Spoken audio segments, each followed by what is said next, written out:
I've worked in operating rooms for more than 2 decades, but nothing could have prepared me for what happened in the fall of 2024. My name is Dr. Michael Reynolds. I'm 52 years old, and for the past 15 years, I've been a trauma and general surgeon at Northwestern Memorial Hospital in Chicago. In that time, I've seen nearly everything the human body can endure, and everything that can go wrong when it fails. Gunshot wounds, car accidents, massive internal bleeding, collapsed lungs, strokes, ruptured aneurysms. You name it. I've probably operated on it. I thought I understood the limits of medicine. I thought I knew what was possible and what wasn't. That belief shattered on a cold November night in 2024, when a case landed on my table that still refuses to leave my mind. It was a Friday evening, just past 9. The hospital was buzzing the way it always does before the weekend. ER packed with trauma cases, hallways crowded with nurses rushing patients to imaging, the dull hum of ventilators and IV pumps echoing everywhere.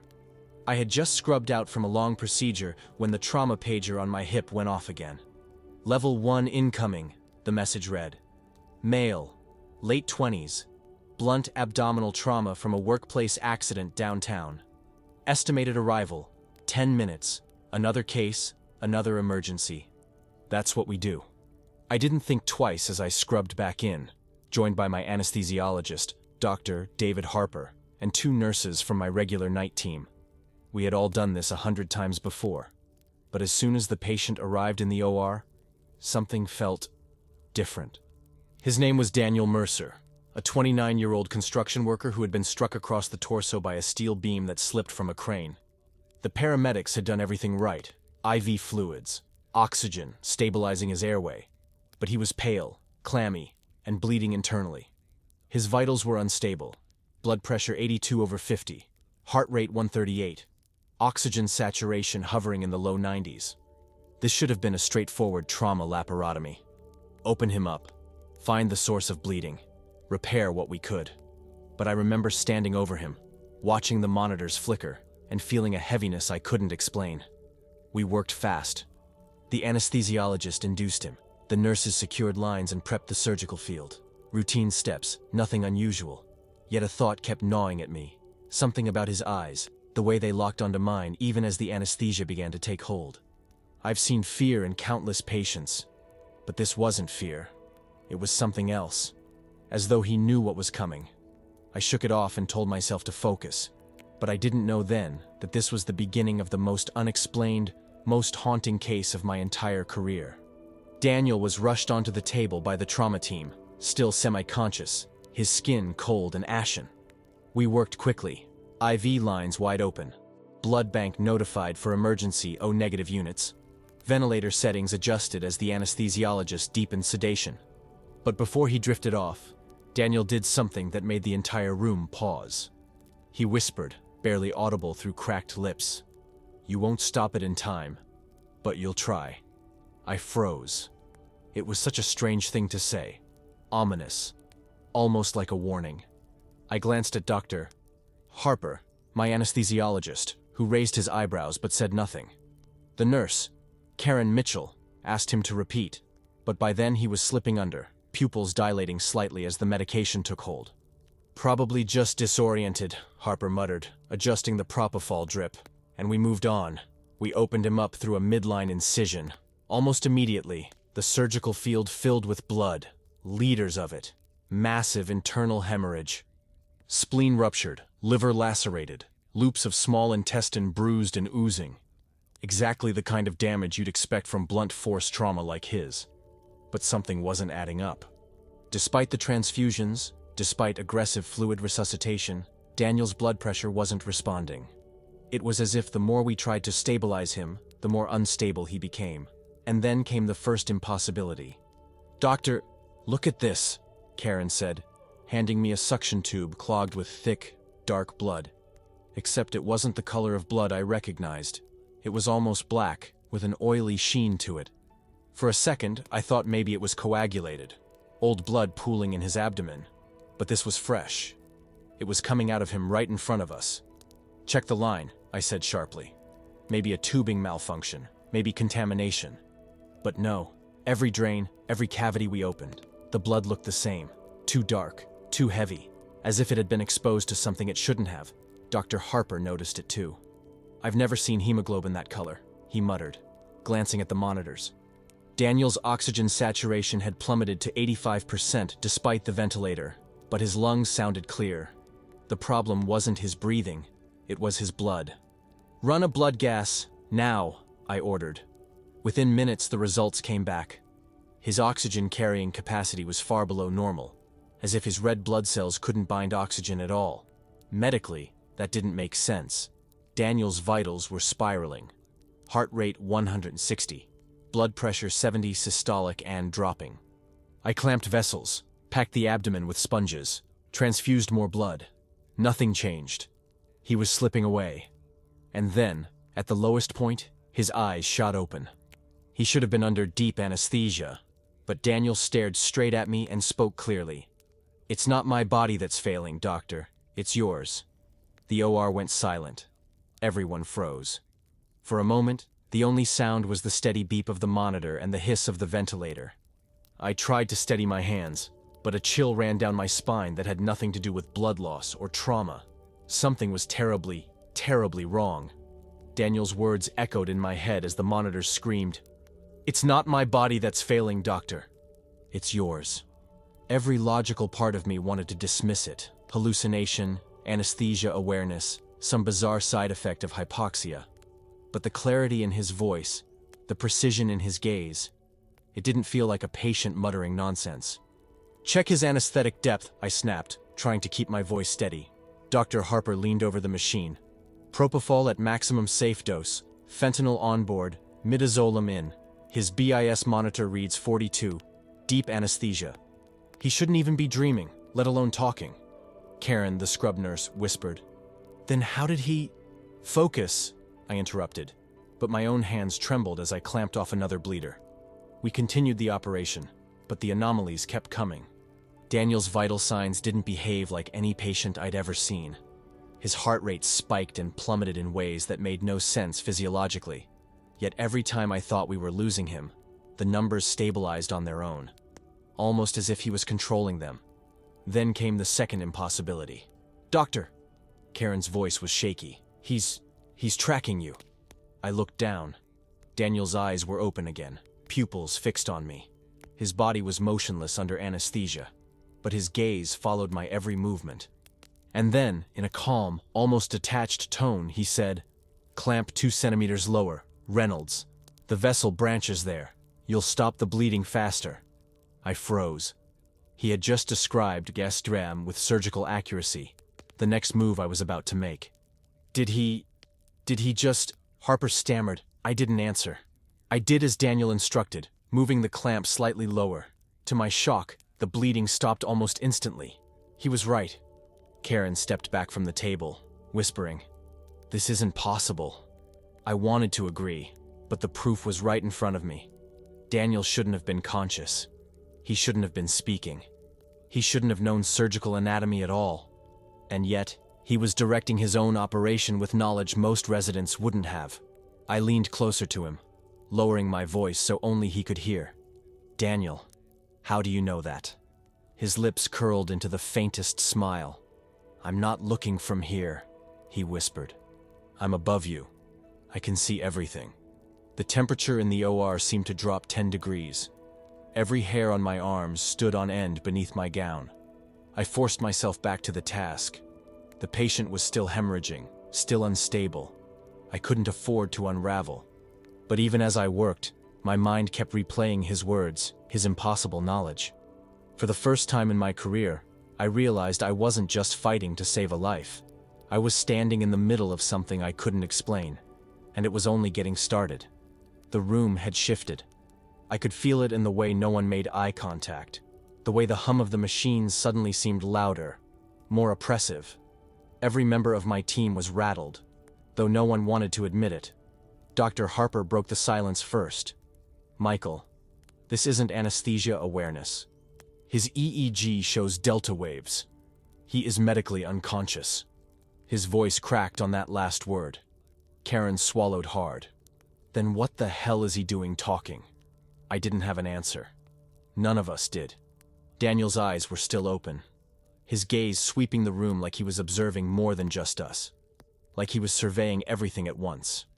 And then, without moving his head, he spoke again, calm and clear. "Dr. Harper, your wife is waiting for you downstairs. She's worried you'll miss her call. Take it soon." Harper froze. His hands hovered over the ventilator controls, blood draining from his face. How could he know that? I looked at him sharply. What is he talking about? Harper's lips trembled.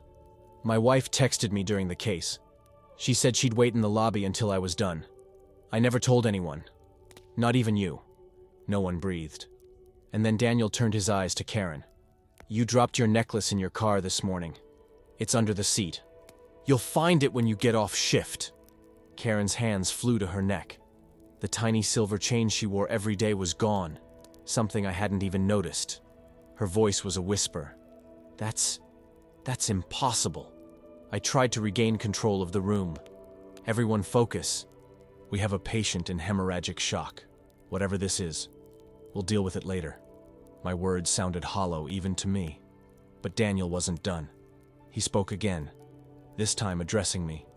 "Michael, check your left kidney. You've ignored it for months." I froze. My stomach dropped. 3 months earlier, I'd had a dull ache in my left flank. I dismissed it, chalking it up to stress, dehydration, maybe a pulled muscle. I never mentioned it to anyone, not my wife, not my colleagues. But now, hearing it from a man half dead on my table, I felt exposed in a way I can't describe. Harper whispered, "What is happening to him?" I clamped another vessel, but my hands shook. For the first time in my career, I wasn't sure who was operating on whom. Daniel's vitals stabilized slightly, almost as if acknowledging that we were listening. His blood pressure crept upward, his oxygenation improved a fraction. And through it all, his eyes never wavered, fixed on me with an intensity that made me feel like I was the one under the scalpel. This wasn't a routine trauma case anymore. We weren't just fighting for Daniel's life. We were face to face with something none of us understood. The operation pressed on, but the atmosphere was suffocating. I've been in hundreds of surgeries where tension fills the air, when a patient's vitals crash, when bleeding won't stop. But this was different. This was the kind of silence where every word carries too much weight, where everyone waits for the next impossible thing to happen. And then Daniel gave us exactly that. As I prepared to move deeper into the abdomen, he spoke again. Clear, steady, unnervingly calm. "Doctor, you'll find a tear in the mesentery before you see the small bowel injury. Clamp high, 3 centimeters above the branch." I froze mid-motion. That level of detail. It wasn't just medical knowledge. It was surgical foresight. Dr. Harper muttered, "This isn't possible. He can't know anatomy like that. He can't." But before he could finish, I saw it. Exactly where Daniel said it would be. A mesenteric tear, hidden by pooled blood. Following his instruction, I clamped higher. The bleeding slowed instantly. The team exchanged uneasy glances. Daniel wasn't guessing. He was directing. "Doctor," Karen's voice shook. "How does he know before you even get there?" I didn't answer. My hands moved automatically, guided by training and muscle memory. But my mind was elsewhere, haunted by the fact that Daniel was right every single time. Then it happened again. "Dr. Reynolds, your resident is about to drop the retractor. Tell him to hold it tighter." Half a second later, the instrument slipped from the resident's grip. I caught it before it fell. My stomach turned. The resident stammered an apology, but I barely heard it. My focus was on Daniel, who now had the faintest smirk at the corner of his lips. "Okay, this is insane," Harper snapped. He was sweating, eyes darting between the monitors and Daniel's face. He knows things before they happen. This isn't medicine. "This is something else," Karen whispered. "It's like he's already seen the surgery." And that thought lodged itself in my brain like a splinter. Because that's exactly what it felt like. Like Daniel wasn't experiencing this in real time, but was ahead of us, watching the procedure unfold from somewhere we couldn't reach. The next prediction sent a deeper chill through the room. "Doctor, your clamp is slipping. If you don't adjust in 3 seconds, you'll lose him." My heart stopped. I looked down. Everything looked stable. but instinct made me check again. Just in time to see the clamp shifting, blood welling at the edge. I corrected it, and the hemorrhage stayed controlled. Daniel exhaled softly, as though relieved. Better. Karen's hands trembled as she passed me the next instrument. Harper wouldn't stop shaking his head. The resident stood frozen, pale as a ghost. And me? For the first time in my career, I wasn't in control of the OR. Daniel was, by now, none of us were speaking casually. Every movement was mechanical. Every glance charged with unspoken fear. The OR is supposed to be a place of control, of precision, where science governs every decision.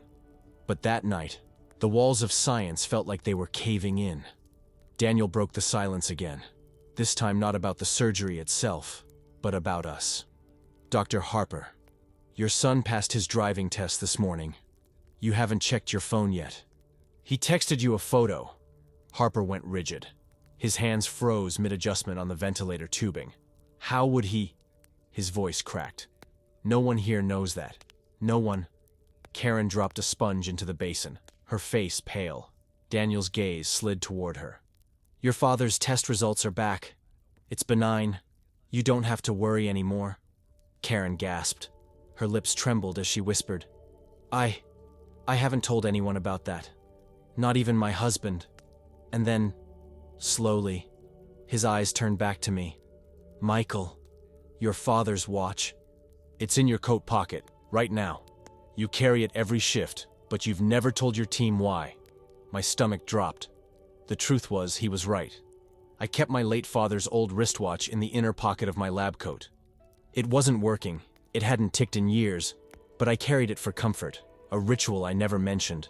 Hearing Daniel say it out loud felt like someone had reached into my chest and yanked out a secret I'd never intended to share. Harper whispered, This isn't anesthesia. This isn't hypoxia. He's accessing something. I snapped back. Focus. We have a patient bleeding out. We cannot afford to fall apart. But deep inside, I knew Harper was right. And then Daniel went even further. Room 7. The patient with the gallbladder. She's coding right now. They need to open her chest. We all froze. Harper turned to the intercom. Charge nurse, status update on room 7? Static, then a frantic reply. Code blue in OR 7. CPR in progress. The color drained from Harper's face. Karen's knees buckled, and she caught herself on the tray. I gritted my teeth, clamping another bleeder with hands that felt like ice. Doctor, Daniel continued, calm as ever. You can save me, but you'll lose something in yourself. You already feel it, don't you? The weight in your chest. My breath hitched. That ache, deep, left-sided, dull but persistent. The one I had ignored for months. He knew. I tried to bury it under focus, under scalpel and suture. But the truth was staring me down from a man whose body I was supposed to be saving. Daniel wasn't just predicting the OR. He was dissecting us. By the second hour of surgery, the atmosphere in OR 3 had shifted from disbelief to dread. None of us were speaking casually anymore. Every word felt heavy, like we were being watched, not just by the monitors, but by Daniel himself. Harper's brow was slick with sweat as he adjusted the anesthesia settings for the 5th time. I've maxed out his agents. By every standard, this man should be unconscious. And yet he's more awake than us, Karen whispered, barely able to hold her forceps steady. Daniel's voice remained calm, almost detached, as though he were no longer tethered to his bleeding body. Dr. Harper's in 20 minutes. The ER will flood. A bus crash on I-40. 6 injured. 2 critical. They'll be wheeled past this very door. Harper scoffed, trying to mask his unease. That's oddly specific. But then the overhead speaker crackled. Trauma incoming. Multi-casualty bus accident. ETA 20 minutes. The room went silent except for the beeping monitors and the suction tube. My hands trembled as I sutured a torn vessel. I forced myself to stay grounded, but the lines between medicine and the unexplainable were blurring faster than I could hold them apart. Daniel wasn't done. Dr. Patel in cardiology. He'll collapse before the night ends. Not a patient. Him. His heart. Karen gasped. That's impossible. But I remembered Patel's constant cough. the way he clutched his chest climbing stairs. Harper muttered, "Stop this. Just stop." His voice cracked like a plea. Daniel's eyes fluttered, then locked on me. "And you, Michael. The chest pain you've ignored, don't. If you keep dismissing it, your father's watch won't be the only thing they remember you by." For a second, my vision tunneled. The OR lights glared overhead. The hum of machinery roared in my ears. But all I could hear was the thud of my own heart. Uneven, strained, betraying me in front of my own team. I snapped at him, more to mask my fear than anything else. "Focus on surviving this surgery, Daniel." But he just smiled faintly, blood staining his lips. Survival isn't what this is about. At that moment, a crash echoed from down the hall. Shouts of, "Get the crash cart!" carried through the intercom. Harper cursed. "That's Patel." Karen pressed her palms to her face. "This can't be happening. He's predicting the hospital in real time, like he's seeing the blueprints of fate." I wanted to tell her she was wrong, that this was hypoxia, delirium, anything I could chart in a textbook. But deep inside, I knew she was right. Daniel wasn't fighting death. He was narrating it, and every word was coming true. The OR was no longer just a sterile chamber. It felt like a confessional. Every beeping monitor, every drop of blood seemed tied to something Daniel knew about us. Karen's hands shook so badly she almost dropped the retractor. I steadied it for her, but her eyes wouldn't leave Daniel's face. "Nurse Miller," he whispered, his voice low but certain. "Your son isn't at his friend's house tonight. He's at the quarry. You need to call him before midnight, or he won't come home." Karen froze. How could you possibly— "Karen, focus!" Harper barked, his tone sharper than a scalpel. But she was pale, trembling, her mind already outside the OR. Daniel continued, unbothered by Harper's anger. His gaze drifted to him now, and the air thickened. "And you, Dr. Harper, the affair you think no one knows about. Room 417 every Thursday after rounds. That nurse deserves better than lies." The color drained from Harper's face. His jaw clenched, eyes darting to me and Karen, searching for disbelief. But all we gave him was silence. He hissed at Daniel through clenched teeth. "You're delirious, hallucinating. None of this is—" But Daniel cut him off. "She's the reason you miss family dinners. The reason your wife keeps the lights on at 2 a.m., waiting for a car that never comes." Karen's mouth fell open. Harper's face flushed with shame, then fury. He turned away, fiddling with the anesthesia machine like it could shield him. I wanted to intervene, to stop Daniel from shredding us open with his words, but I couldn't, because I knew what was coming next. His head turned slowly toward me, eyes glassy yet piercing, like he was reading lines etched into my bones. "Michael, you tell yourself the chest pain is nothing. Just stress, just age, but you already know better. You've seen the scans. You know the truth." My knees nearly buckled. I hadn't told anyone about the dull ache that sometimes radiated across my ribs at night, or the results of the stress test I had quietly scheduled 2 months ago. Karen looked at me, horrified. "Doctor, is he right?" I couldn't answer. The silence was heavier than any surgical instrument I had ever held. Daniel closed his eyes, his breathing shallow, but his words still cut through the thick air. "This isn't a surgery. It's a reckoning, and none of you will leave this room unchanged." For the first time in my career, I wasn't afraid of losing a patient. I was afraid of losing myself. At 5:12 p.m., the monitor's steady rhythm cracked into chaos. "VTAC," Harper shouted. "He's crashing!" Karen lunged for the crash cart, wheeling it beside the table with trembling hands. I dropped the needle I'd been holding and pressed my palms against Daniel's chest, feeling the tremor of a failing heartbeat beneath blood-slick skin. "Charge to 200, Harper barked. The defibrillator paddles hummed with stored energy. We placed them against Daniel's chest. "Clear!" The jolt surged through him, his body arching violently before slumping back down. The monitor screeched in flatline. "Again!" Harper demanded. We shocked him a second time. Nothing. His body lay still, eyes half open, lips parted. For a moment, the OR was silent except for the unbroken wail of the flatline. I felt that old familiar weight. The moment you know the fight might be over. But then, don't stop. The voice was clear, steady, impossible. Daniel's mouth hadn't moved. His chest was motionless. His heart was a flat line on the monitor, yet his voice filled the room. Karen stumbled backward, nearly tripping over the stool. Did you hear that? Harper's hands shook on the paddles. That's impossible. But the voice came again, louder this time. Don't stop. I'm still here. My blood went cold. The words weren't distorted, weren't faint. They were as if he were speaking directly into my ear, bypassing the physical world altogether. I pressed down on his chest, starting compressions. He's gone, I whispered, more to myself than anyone else. He has to be gone. But Daniel's voice pushed through, calm, unnerving. No, Dr. Lewis, I'm not gone. You've been wrong about death all along. The hairs on my arms rose. Karen froze at the crash cart, tears streaming silently. Harper's eyes darted wildly between the monitor and Daniel's still form. Michael, the voice said again, using my name. Keep going. Not because you can save me.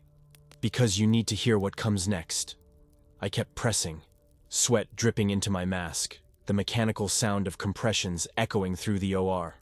But inside, I wasn't working to revive him anymore. I was working to drown out the truth of what I was hearing. The monitor still screamed flatline. The body before us was clinically dead. And yet, the room was filled with the voice of a man who had already crossed the threshold. The scalpel reveals the body, Daniel's voice whispered, but death reveals the truth. And tonight, all of you will see it. For the first time in 2 decades of medicine, I felt like I was standing on the wrong side of the table, like I was no longer the one in control of life and death. The flatline tone didn't stop. It droned like a mechanical dirge, drilling into our skulls. Daniel's chest was still beneath my hands. No rise, no fall. And yet his voice filled every corner of OR3, more real than any sound I'd ever heard. Doctor. Harper, it said, firm, cold. Your lies will rot your family. You can bury them in excuses, but the truth is already bleeding through. Harper dropped the paddles. They clattered against the floor, echoing like gunshots. His mask slipped down, revealing a face twisted with terror and rage. Shut up! You're not real! He screamed at the corpse. His voice cracked like a child's. But Daniel ignored him. Nurse Miller, the quarry, go now. Or tomorrow, you'll be identifying your son by his dental records. Karen staggered back, clutching her chest like she'd been struck. She fumbled for her phone, her gloves still slick with blood. I have to call him. Right now! Karen, don't you dare! Harper snapped, his panic boiling over. We're not abandoning this OR for a ghost story. I wanted to tell them both to stop, to stay focused, but Daniel's voice seized me next. Michael Lewis, you think your father's watch is all you carry from him? You're wrong. You carry the same shadow in your chest, the same heart that betrayed him. You've known it every time the pain came at night. The flatline continued to scream. But inside me, another noise rose louder. The phantom thud of my father collapsing on the kitchen floor, clutching his chest, gone before the ambulance arrived. I staggered back from the table, my gloves dripping with the evidence of my own trembling. Harper lost it then. He kicked the stool across the room, sending it crashing into the cabinet. This is madness. It's just us in here. He's dead. His eyes darted like a trapped animal's. You're all letting his delusions infect you. But Karen wasn't listening. She was crying openly now, dialing her son with shaking fingers. The OR was collapsing, not in walls or equipment, but in us. Years of training, hierarchy, sterile discipline, all of it buckling under the voice of a man who shouldn't have been able to speak. Daniel's body remained motionless, but his voice pressed on, relentless. You've all built your lives on walls of denial. Medicine, marriage, family. But tonight, in this room, every wall will fall. And when they do, you will see yourselves as you truly are. The flatline screeched. The air conditioner rattled. Karen sobbed into her phone. Harper cursed under his breath, and I couldn't move, couldn't breathe. Because for the first time, I realized Daniel wasn't talking to us. He was talking through us. The wail of the flatline had become background noise, Like a warning siren no one could silence. Sweat stung my eyes as I stood over Daniel's body, frozen between science and something far older. Then the lights flickered. Once, twice, and the OR fell into half-darkness. The monitors glowed like eyes in the shadows, casting ghostly blue across Daniel's lifeless face. Yet his voice came clearer than ever. "This isn't an operating room anymore. It's a mirror. Look closely." The stainless steel cabinets reflected us back, distorted, stretched, almost unrecognizable. I saw Harper's reflection, hollow-eyed, broken, his hands trembling like a guilty man in court. Karen's reflection showed her screaming, though her real mouth was silent. And mine was clutching my chest, already bent in the posture my father had died in. Karen sobbed louder, phone clutched against her mask. "Ethan, please, tell me you're not at the quarry. Please!" Static answered her. Harper snapped, ripping off his gloves. "This is hysteria. He's dead. We're letting a corpse dictate our sanity." He raised the paddles again, not to shock Daniel, but to hurl them across the room like weapons. They smashed into the wall with a crack that sent sparks showering to the floor. "Violence won't silence truth, Harper," Daniel's voice intoned. "Your wife already knows, and soon, so will your children." Harper slumped against the counter, hands buried in his hair. "No, no!" Karen suddenly screamed. Her phone finally cleared to a voice, her son's. "Mom, the cops are here. They said the quarry collapsed. I barely made it out." Her knees gave out, and she collapsed onto the floor, shaking with relief and terror all at once. And then Daniel's voice cut through me. "Michael, your heart. You've ignored it long enough. In 6 months, it will take you like it took him. Unless you listen." The ache in my chest flared then, sharp, undeniable. I pressed my hand against it, choking on my breath. Karen crawled toward me, eyes wide. "Doctor, are you—" I waved her off, gasping. "No. Keep working. Keep working." Daniel's body remained motionless, his skin waxy under the surgical lights, but his presence filled every inch of the room. "This is the moment," he whispered, "where life and death touch, where denial dies and truth takes its first breath." The lights flickered again. For a split second, the OR vanished, replaced by something else. Rows of shadows standing in silence, faces hidden, yet all staring straight at us. Watching, judging. Then it was gone. The OR returned, but the weight of those unseen eyes lingered like chains on my chest. Karen whispered, "God help us." And I knew, with every part of me, that medicine couldn't.